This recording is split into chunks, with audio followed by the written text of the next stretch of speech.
Air becomes the first invisible threat. Oxygen levels in confined underground systems can drop unpredictably as airflow is restricted by a structural design meant to isolate, not ventilate for human occupancy. The danger is not immediate suffocation, but gradual cognitive decline. Judgment slows, navigation errors increase, and small miscalculations compound into fatal outcomes.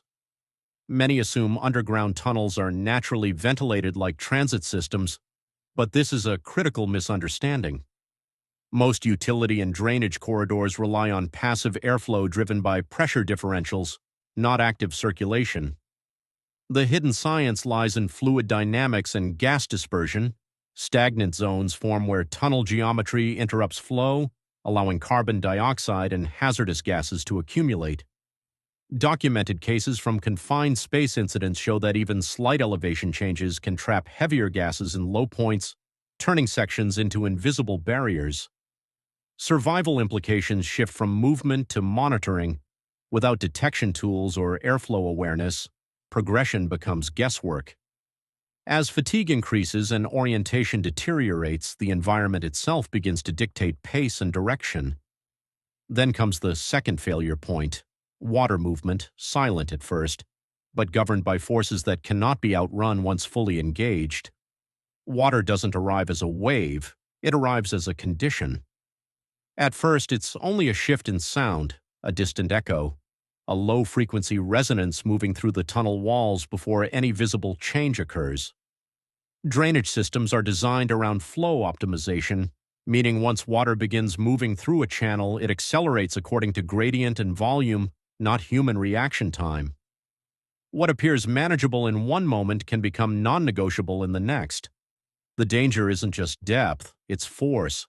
Even shallow, fast-moving water can destabilize footing, especially on smooth concrete or algae-coated surfaces common in low-light, high-moisture environments.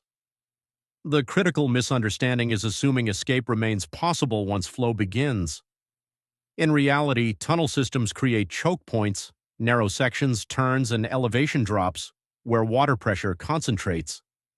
These points act like valves in reverse.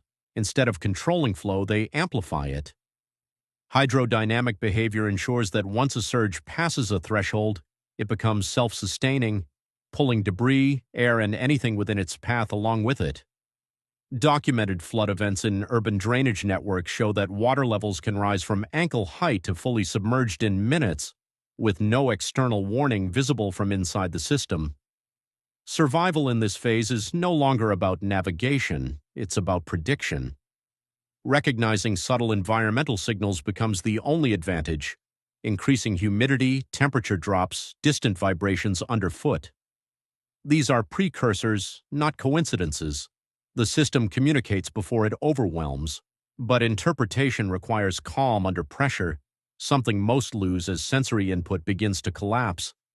Then comes disorientation, the third and most underestimated failure point. Without natural light, directional sense decouples from reality within minutes. Human navigation relies on reference points, visual anchors, sound localization, spatial memory, all of which degrade rapidly in uniform, enclosed environments. Tunnels are designed for function, not orientation. They repeat patterns intentionally, creating identical segments that erase distinction. Left and right lose meaning. Forward becomes assumption. Psychological drift follows.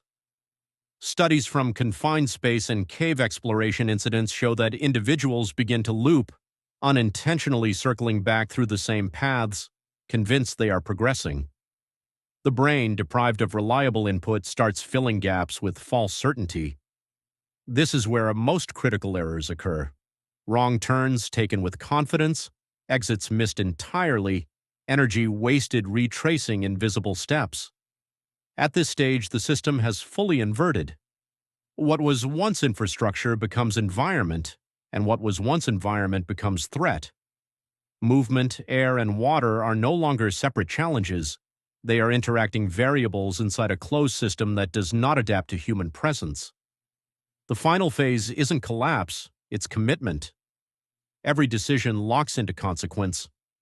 Turning back may mean moving toward rising water, Moving forward may mean entering an oxygen-depleted zone, stopping may conserve energy or accelerate exposure to unseen hazards. There is no neutral position. This is the core truth most overlook. Survival in complex systems isn't about speed or strength. It's about reading invisible patterns before they become irreversible forces. You're out of messages with the most advanced free model. Responses will use a less powerful model until your usage resets after 3:24 p.m.